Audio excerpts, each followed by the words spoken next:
Sir arranged మ్యారేజా love మ్యారేజా మీది? సెమీ సెమీ అంట. అంటే యూనివర్సిటీ చదివేటప్పుడు పరిచయం. ఆ తర్వాత వాళ్ళ ఫ్రెండ్స్, మా ఫ్రెండ్స్ వాళ్ళ బంధువులతో ఉన్నారు కలిసి. మా ఇద్దరికి అండర్స్టాండింగ్ ఉంది కానీ పెద్దలతో మాట్లాడి పార్టీ పెళ్ళే చేసుకున్నాం.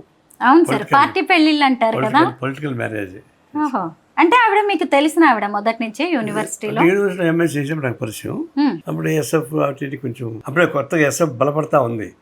ఆ టైంలో ఉండే. ఆవిడ ఏం చదువుకున్నారు sir? MSc mathematics. MSc mathematics చేశారు ఆ రోజుల్లో. ఎస్వి యూనివర్సిటీ. ఎప్పుడు జరిగింది సార్ మీ పెళ్లి? 1981. శ్రీ వెంకటేశ్వర యూనివర్సిటీలో చదువుకున్నారు సార్, అలాగే మేడం. చదివిపోయిన 2 ఏళ్ళకి పెళ్ళైంది. చిత్తూరు జిల్లాకు చెందిన వారు మీరిద్దరు. అంటే ఆమెది ఒరిజినల్ గా గుంటూరు జిల్లా పచ్చల తాడిపారు. ఓకే. వాళ్ళ ఫ్యామిలీ అంతా ల్యాండ్స్ అంతా అమ్ముకొని నెల్లూరు జిల్లా గూడూరు దగ్గర కురుగొండలో వచ్చి ల్యాండ్స్ కొనుక్కొని ఆడ వ్యవసాయం చేశారు. అప్పుడు ఆమె ఇంటర్మీడియట్ పొన్నూరు అయితే, degree Vidyanagar, MSc SV university. అట్లా ఆడికి వచ్చింది.